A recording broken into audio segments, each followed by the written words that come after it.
Hello there, and welcome to week 8 of our movie review series leading up to my epic adventure to Universal Studios and Epic Universe in Orlando, Florida next year.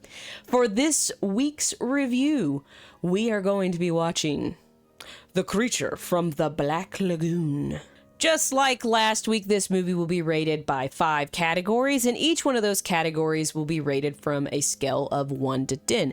50 will be the max that this movie can get as far as points, and there will also be a bonus category called Secret Sauce. Just like the week before, I will be doing a time-lapse drawing video inspired by the film towards the end of this video, so be sure to stick around for that as well. So grab your goggles, because it's time to go swimming with the creature from the Black Lagoon.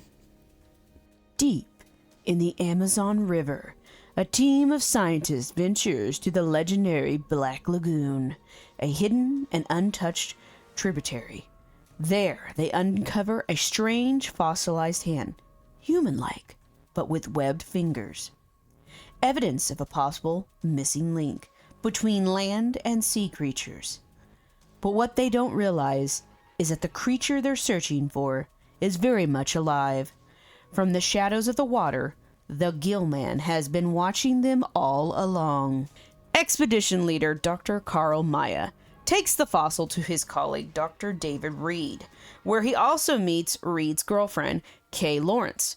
Both are fascinated by the discovery and agree to join Maya on the return trip to the Black Lagoon. To fund the expedition, they enlist Dr. Mark Williams, a scientist more driven by fame and glory than pure discovery. Yet, his money secures the journey to uncover the rest of the mysterious skeleton. When the group returns to the camp, they find it eerily deserted. Inside a tent, they discover the bodies of 2 men Dr. Carl Maya had left behind. The team assumes, based on the marks, that it was a jaguar attack, unaware what truly caused the man's demise. After the grim discovery at the camp, the group begins digging where the fossilized hand was found. When no further remains turn up, Dr. Reed suggests that the fossils were carried downstream. Geological clues point them to the mysterious Black Lagoon. Determined to uncover the truth, Dr. Reed and Dr. Williams dive beneath its surface to collect rock samples for uranium-lead dating, a key step in proving the existence of a missing link between sea and land animals. Little do they know they were being watched from the shadows by someone or something. While Dr. Reed runs the samples below deck, Kay decides to go for a swim in the lagoon, unaware of what lurks beneath. The Gill Man, seeing a woman for the first time, is mesmerized and drawn to her. His curiosity brings him dangerously close, but Kay manages to climb back aboard just before the Gill Man reveals himself. After Kay leaves the water, the crew hauls in the boat's dragline, only to feel something thrashing against the net and rocking the boat back and forth. When they finally manage to pull it up, the net is shredded, and inside a webbed claw. Undeniable proof the Gill Man exists. From that moment on, the expedition shifts from science to survival, becoming a full-fledged monster hunt. After the discovery of the claw, Dr. Williams becomes fixated on capturing the creature, while Dr. Reed insists it should be studied. The Gill Man, though, makes an attempt to abduct Kay, but caught instead, he's locked aboard the Rita. By nightfall, though, he escapes, ambushing the crew and blocking the lagoon exit with logs to trap them inside.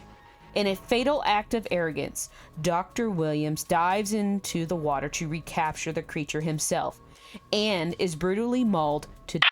Desperate to escape the lagoon, Dr. Reed dives in with a cable and winch to clear the logs blocking their path for their escape. But while he works, the Gill Man seizes his chance, capturing Kay and dragging her into his lair. Hearing Kay's screams, Dr. Reed's, Lucas, and Dr. Maya rush to her aid. Reed grapples with the creature, while Lucas and Maya fire repeatedly, wounding it. Mortally injured, the Gill Man straggles back into the lagoon, sinking into the dark waters, its fate left uncertain. I gotta be honest with you, when it comes to rating the story of this movie, I struggled. And why I say that is, it felt to me like it was rushed, underdeveloped, and lacked a backstory. But then I had to take a step back and consider that the movie came out in 1954, with a short runtime of just 79 minutes. That was typical of that era. By today's standards, it doesn't hold up, but for its time, it worked. I think what makes it also stand out is its themes. First, science and humanities intruding onto nature, and the Gill Man himself. He's a monster who also can symbolize fear, loneliness, and the tragedy of being the last of his kind. And the final verdict is... When it comes to the characters in The Creature from the Black Lagoon, we first meet Dr. David Reeds. He's compassionate, intellectual. He's a scientist who serves as the moral counterpart to those driven by greed.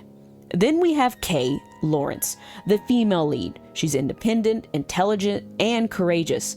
Unlike many women in the 1950s monster movies, she isn't just a damsel in distress. She really has strength to her. And then we have Dr. Mark Williams, who's a scientist who is less motivated by the discovery and more by fame and glory. His obsession of capturing or destroying the creature makes him the perfect foil to Reed's compassion. And of course, the true star, the Gill Man. Half human, half fish. He's both monstrous and tragic. Not purely evil, he's simply defending his territory, yet he also shows to be curious about humans, especially Kay. When it comes to the characters of this movie, I have to say that Kay and the creature, or Gill Man, are the two that stand out most to me. First, we have the Gill Man. He isn't just a monster. He represents the fear of the unknown, a missing link disturbed by human intrusion. He turns violent only when he's provoked.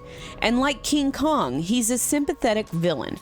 He's drawn to Kay like almost Beauty and the Beast, a dynamic that gives him more depth than just a mindless creature. And then you have Kay. Meanwhile, she is far more than just a damsel in distress. She's intelligent, independent, and compassionate. Her empathy for the Gill Man contrasts with the men who see him as more of a specimen. And for movies in the 1950s, her portrayal as a smart and strong woman in a male-dominated world was a big step forward. And the final verdict is... When it comes to the soundtrack for The Creature from the Black Lagoon, I found it interesting that there was 3 composers for this film. Unlike most films where a composer does the themes for the entire movie, this movie used 3 composers for different moods of the film. For instance, Hans J. Salter provided the dark, suspenseful cues in the film, while Henry Mancini did the calm lagoon moments. And then Herman Stein created the iconic Gill Man theme that plays every time the creature appears. What makes this score stand out is its serious, dramatic approach, how it elevates a low-budget monster film to something more prestigious. The Gill Man's motif and the film's main theme remain memorable and instantly recognizable, making the music a key part of both the film's impact and the creature's enduring legacy. And the final verdict is... The visuals and special effects of The Creature from the Black Lagoon were groundbreaking for their time. Its innovative 3D technology and pioneering underwater cinematography delivered long, atmospheric shots that captured the Gill Man's eerie world in a way that audiences had never seen before. Equally iconic was the Gill Man's design, created by Millicent Patrick in 1954. Though her boss, unfortunately, Bud Westmore, took the credit, Patrick was actually the first woman to design a major Hollywood monster during the golden age of cinema.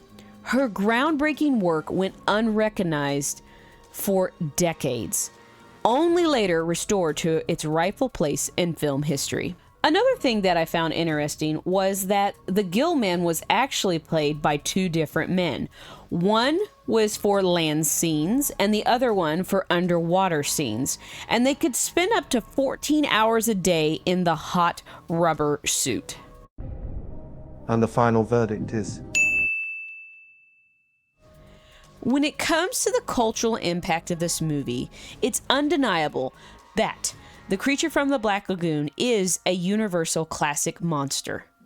He's up there with Frankenstein and Dracula, or the Invisible Man. The way that this film blends horror and science fiction was groundbreaking, and it influenced countless films to come, especially with its pioneering underwater shots. This film was released in the atomic age. It tapped into the social fears of the unknown and of outsiders.